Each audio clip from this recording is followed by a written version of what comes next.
But when the Europeans came,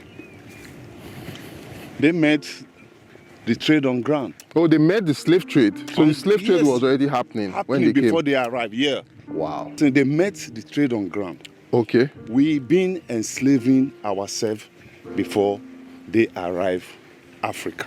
However, retellings of the horrors of Atlantic slavery too often turn into stories of how Europeans alone determined the course of that history. In reality, Africans were not just passive victims. Millions of them were slaves, but many others profited from, produced, and protected that slave trade. In order to do this episode justice and fairness, I first gonna need you to understand that I'm not picking sides. I'm not trying to kind of whitewash anything anyone done or justify anything anyone done. But also understand it's gonna be a long and hard. Why for that? She said the blacks can go back to Africa. But the blacks are even from Africa, so that doesn't even make sense. Our ancestors are from Africa. What are you talking about? Okay. You probably can tell from the title of today's episode, we'll be talking about the transatlantic slave trade. What happened? Why is the term black sold blacks or we sold our own so problematic? What does that say about history? What are the issues with that? Like I said earlier in the introduction, before I had to pause myself. Village, and my village had a fight. Yeah. Eventually, if you won the fight, you take the people away as a slave to your own town. To your own town, just like, yeah? Working here, you understand? Just like they do in war. And, war, yeah. The victim of war, you understand? Yeah. So they will be working for you. Yeah. But when the Europeans came, they met the trade on ground. Oh, they met the slave trade. So the slave trade was already happening when they came. before they arrived, yeah. Wow. So they met the trade on ground. Okay. We've been enslaving ourselves before they arrived Africa. Understand that I'm not trying to erase or whitewash or simplify what the harms were done in that period. However, I'm trying to provide its proper context, its proper understanding for us as an audience in order to discuss this subject properly. And if you think after all of that, I'm still chatting was, please do me a favor. Put into the comments, like, share and subscribe if you enjoy this episode. Share it with friends. In order for the channel to grow, it's gonna need your support. Without further ado, let's get into the episode. Now, the first thing we need to attack, the first subject that is on hand that needs to be kind of covered is the idea of Africans or blacks. We have to understand that in of itself, that term, that terminology does a disservice to what was going on in Africa pre the colonial era. The term black or blacks, Africans, is very much a pan-Africanist ideology which came during the colonial era, which came during Marcus Garvey's time in specific times. Pre that, most people would identify by their ethnic group, or what some people refer to as tribe. It's better understood as an ethnic group in African scholars' conversations, whether that be Igbo, Yoruba, Zulu, Fulani, Hausa. Most people during the time of the pre-colonial era in Africa would identify with their ethnic groups, with diverse languages, diverse religions, separating how they viewed each other. So there wasn't a collective consciousness of us as Africans or us as blacks. It wasn't like that pre that time. Historically, slavery is something that people inflict on others, right? You don't, generally speaking, enslave people like yourself. Now, how those borders are drawn may change. So if you go back to ancient Athens, for example, it would have been rare for an Athenian to enslave another Athenian, but he would have had no qualms about enslaving a Spartan or a Corinthian or whatever. There's a kind of notion that you'll hear a lot of people say that Africans enslaved their own people. And in fact, they didn't. In our imagination today, this is one place inhabited by one race of people. But that wouldn't have made much sense to people at the time. That Africa was and is a dizzyingly diverse continent with literally thousands of distinct ethnic and linguistic groups. African societies and African culture systems were completely different. They were ran different. The societal structures were different. The expectations were different.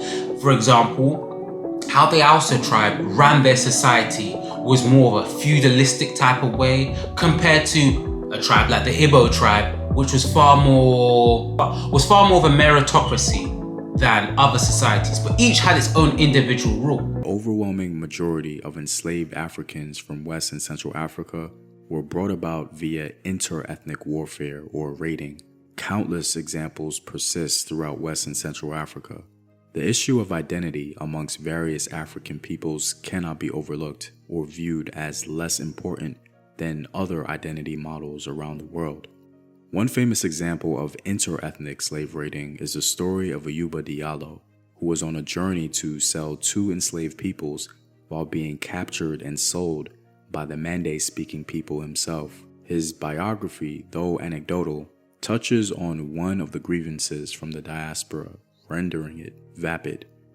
In other words, Afro-descended people outside of the continent descend from multiple African ethnic groups across West and Central Africa, many of whom were both victims and victimizers. The selling of slaves normally happened through intercity raids, selling of other ethnic group slaves, or through captures of war, which was entirely normal for that time period.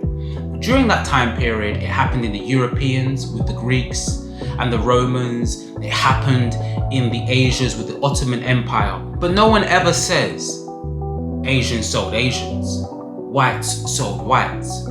Take the Brits, for example. No one has ever referred to the colonialization of Ireland as Irish selling, as whites selling whites, or as whites selling whites, or whites enslaving whites. There's a firm understanding when you leave the context of Africa that slavery was a part of the economic societies at the time.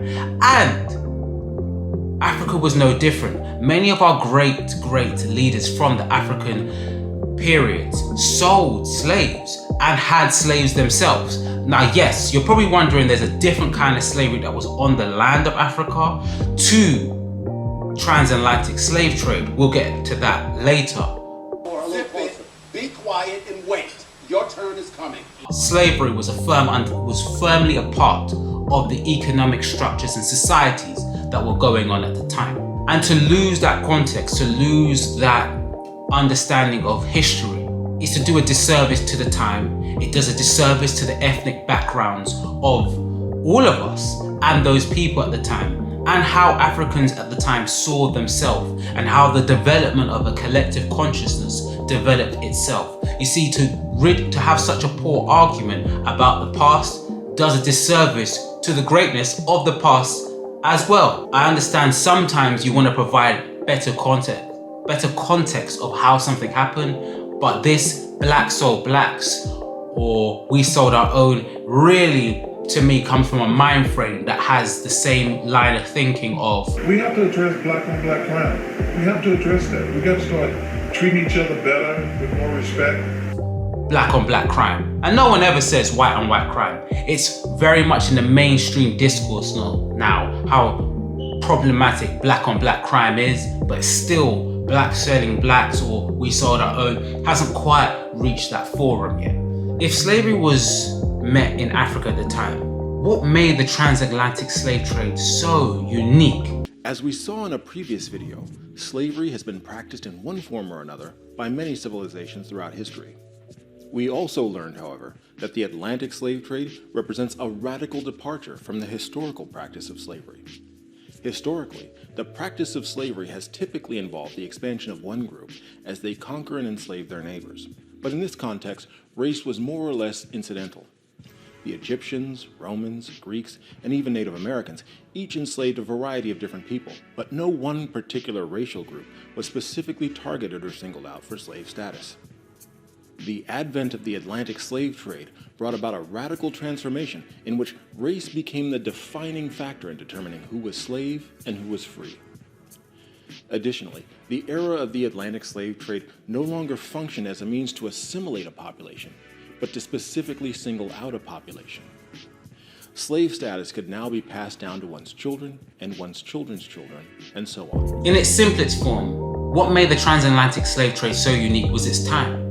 To be a slave during that period of time, you would be a slave for life. Not just you, but your family would be birthed into slavery, a slavery they had no part in. Yes, it is important to say that many of the slaves that were sold were slaves themselves, came from raids, were spoils of war. Hate to say it like that, but that's what it was. The Atlantic slave trade led to the destruction of lives and cultures. It is estimated that about 12 million slaves entered the Atlantic trade between the 16th and 19th centuries, and about 1.5 million died on board slave ships. And apart from those who died in the Middle Passage, it is also estimated that many Africans were killed during the slave raids and wars in Africa. Canadian scholar Adam Jones has characterized the deaths of millions of Africans in this period as a genocide. He referred to it as one of the worst holocausts in human history. Many believed that these deaths were not intentional, and it was in the slave owner's interest to keep slaves alive and not exterminate them. Jones argues that the killing and destruction were intentional, whatever the incentives to preserve survivors of the Atlantic Passage for labor exploitation. To revisit the issue of intent already touched on, if an institution is deliberately maintained and expanded by discernible agents, though all are aware of the hecatombs of casualties it is inflicting on a definable human group, then why should this not qualify as genocide? However, the dehumanization, the abuse, was unique to the transatlantic slave trade of the time. You see, the slave trade in Africa at the time. There were different kinds of slavery throughout the world, and slavery in West Africa was overwhelmingly in the context of what some may alternatively describe as domestic servitude, in which slaves would work primarily in the house of the master and retain some freedoms. Domestic slaves in many cases would even be considered part of their master's family. In some cases, even slaves had slaves themselves.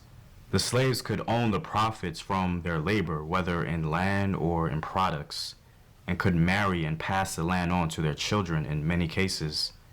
To understand the nature of slavery in Africa, let's look at one of the longest lasting empires in West African history, the Mali Empire. So what was their decree on slavery? Well, the Mali Empire, like most empires around the world, participated in slavery. They even had a constitution called the Corocan Foga that regulated it. The Corocan Foga declares the following: "Do not ill-treat the slaves. We are the master of the slave, but not the bag he carries." So basically, this is a federal mandate of the Mali Empire, and further proof of the humane treatment of slaves in West Africa. Again, like that video says, closely resembles domestic slavery. Is more of, they were more seen as a part of the family. They were themselves having slaves. Slaves would have slaves. Completely unique to the transatlantic slave trade, where dehumanization, abuse occurred, and a term called of seasoning. Of those who survived the Middle Passage, still another 20 to 30% died during the dreaded seasoning process, a brutal 2-year period in which slaves acculturated to new life and work routine of the Americas. As a part of this process, slaves were given new names, and the language and religion were literally beaten out of them. As we saw previously, Africans responded by modifying their religion, disguising it so that it could be practiced under the guise of European religion. Those new modes of worship, Vodou, Santeria, Candomblé, and others, became the backbone of resistance and slave rebellion. Nevertheless, under certain conditions, scarcely 12% of those who left the continent were still alive by the end of the seasoning process. Seasoned slaves and Creoles, second-generation Africans who were born in the Americas, had better prospects for long-term survival. For that reason, they were worth 3 times the value of unseasoned new Africans. Where many people lost their language, their religion, had to adapt their religion in order to keep it alive. Where the shared consciousness of black and Africans started to develop, where you had a similar experience, you had a similar ethnic background, you had a similar place in which your origins were. Again, this is why it's so important to not Europeanize the language and discourse of what was going on in Africa at the time. You miss out that seasoning process and why it was so unique to the transatlantic slave trade. Now, many people may argue that the sub-Saharan slave trade was brutal, but it was nothing compared to the transatlantic slave trade. Why many scholars discuss and say it resembled more of a genocide, it resembled more of a Holocaust. That video about the seasoning process said, much of the culture was lost. It was a seasoned and direct attack on blacks and Africans at the time. And I believe how the depiction of the modern age stereotypes about blacks started to develop. In summation, in the old world, meaning Africa, Europe, the Middle East, and Asia, Africans were enslaved primarily due to proximity and societal shifts, such as expanding empires competing against one another. But however, many people would say that slavery in the 1800s, 1600s, 1900th century was more to do with proximity. So why was Western and Central Africans targeted so much more than their counterparts? Though they exhibited racist attitudes toward Africans, they knew black men were good warriors. Scholar Matthew Restall puts it best. The broader cultural context to the Spanish use of black fighters in the conquest and subsequent accounts of their roles is the Spanish perception of Africans as natural warriors. This perception is deeply rooted in Iberian and African history, going back to the role played by black slaves in the Muslim armies of North Africa and the Middle East during the medieval phase of the trade in sub-Saharan Africans, and to the black experience of the Reconquista as armed auxiliaries on both sides of the conflict.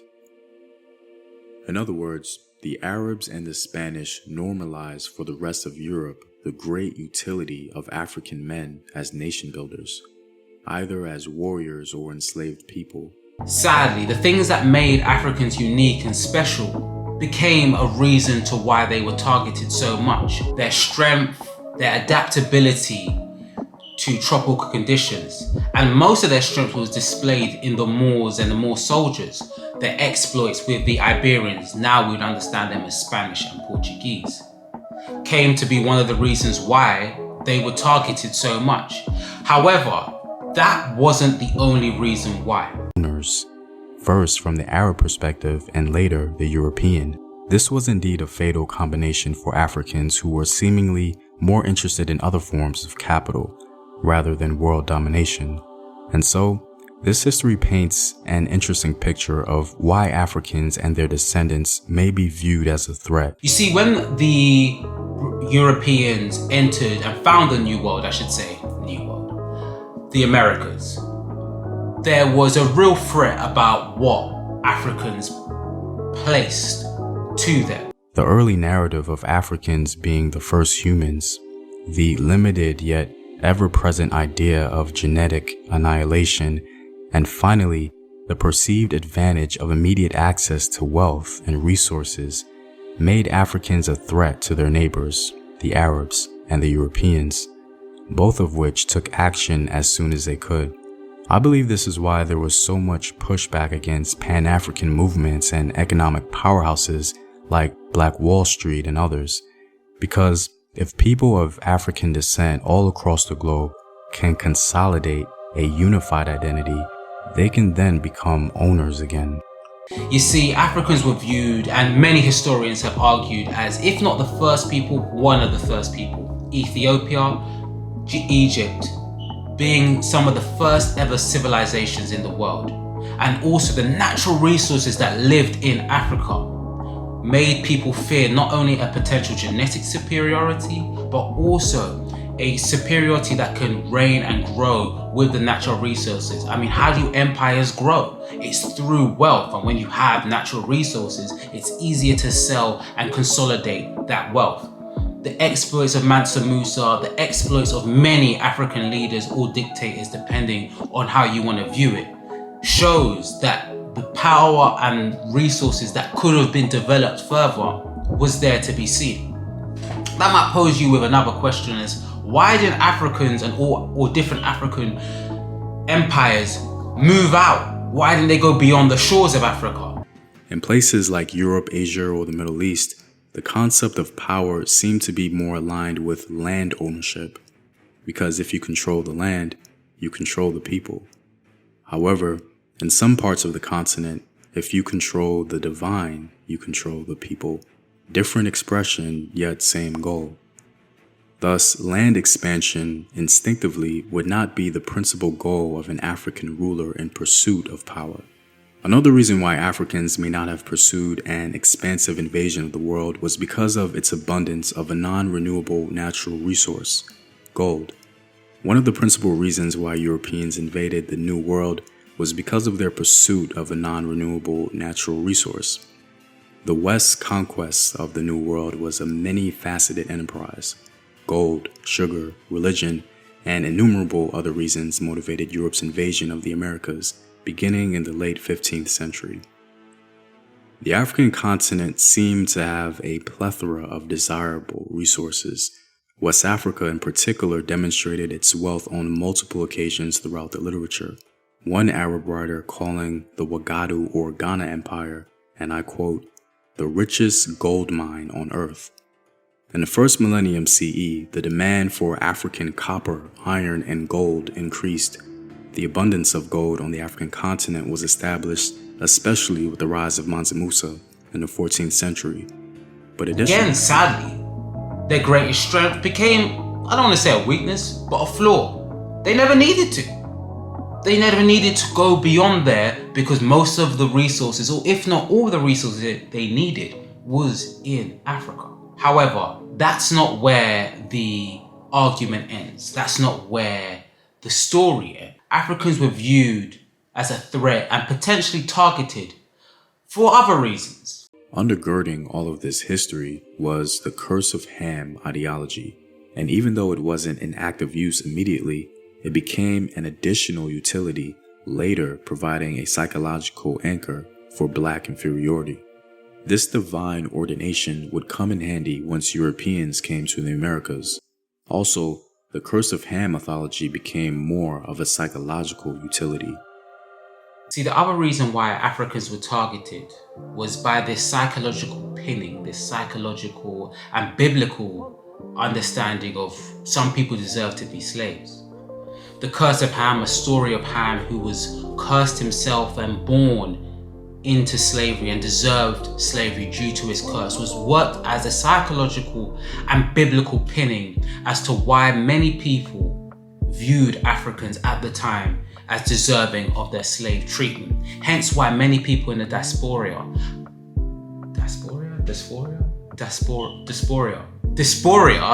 You're a clown! Did y'all hear him? And say there's no such thing as a free lunch. have a problem with Christianity as a mainstay of religious exploits. It also goes further to my point I made earlier in the seasoning point that the religion that was prone to Africa at the time was ridiculed and destroyed. This European depiction of Christianity did more to tear down and justify slavery than to build up Africans during the transatlantic slave trade. Hence why there's so much debate about the validity of Christianity in Black and African spaces. Definitely a contentious point, definitely a controversial point. I don't mean to say that there's a problem with Christianity if you're a Christian. I don't mean to say that there's a problem if you're not Christian and Black. It's really just to bring up this point and what was used as a psychological and biblical reasoning for why slavery happened. Religion was one of the reasons why ethnic groups in Africa viewed themselves as different. I mean, Ahmed Baba, a famous scholar within Africa from Timbuktu, stated that some people, the unbelievers, were deserving of slave treatment because they were unbelievers. They were not a part of the Islamic faith. So there can be problems sometimes when you use religion as a way to divide ourselves. And hence why I always say it's important to give the full context of what was going on at the time to understand and not allow those mistakes to rid us in the present and the future. Perhaps understanding where we were more similar than we weren't can bring us closer together. Now again, to conclude, what does this tell us? The ideology, the term black selling blacks, was very problematic and is used, in my opinion, more to divide or shift blame onto Africans, as if we were deserving of the transatlantic slave treatment. Also, it does a disservice to the ethnic diversity that is in Africa to this day. Nigeria is a great example of it. In fact, Nigeria is an example of how the ethnic diversity is so clear and palpable that creates conflict. But to say that the differences between Nigeria's three main tribes meant that every Igbo, Yoruba, or Hausa Fulani person hated anyone who wasn't from their tribe would be very far from the truth. In reality, most Yoruba societies got on well enough with Igbo societies. The main culture clash, if you like, was between the Hausa Fulanis of the north and the two major ethnic groups of the south. Prior to the colonial era, ancient Yoruba kingdoms such as the Oyo Empire had for many years suffered under several waves of jihadi attacks by the Islamic Sokoto Caliphate of the north, led by the famous Sultan Uthman Dan Fodio. Now, although the Igbos did not have a similar history of warring with the Hausa Fulani, the British colonial enterprise would create the perfect environment for the sharp differences between these two tribes to be brought to the forefront. But it doesn't go without saying that the uniqueness of the transatlantic slave trade was different to any sort of slavery at its time. And it's important to understand that. Understanding that the transatlantic slavery had more of a link with genocide and a Holocaust than just pure slavery that we had known before. I hope you lot enjoyed that episode. I hope you lot got something from it. I always feel like I could do better, but what you think helps me grow the channel and improve the channel. Put into the comments what you enjoyed. Put into the comments what you loved. I can't wait to hear from you later. I hope I did a good job. I hope you enjoyed it. I can't wait to hear from you again. I'm out. America's still the best deal out there. This is the best country in the whole wide world. I ain't going nowhere else. You know, you can start that Back to Africa movement if you want to. You're on your own.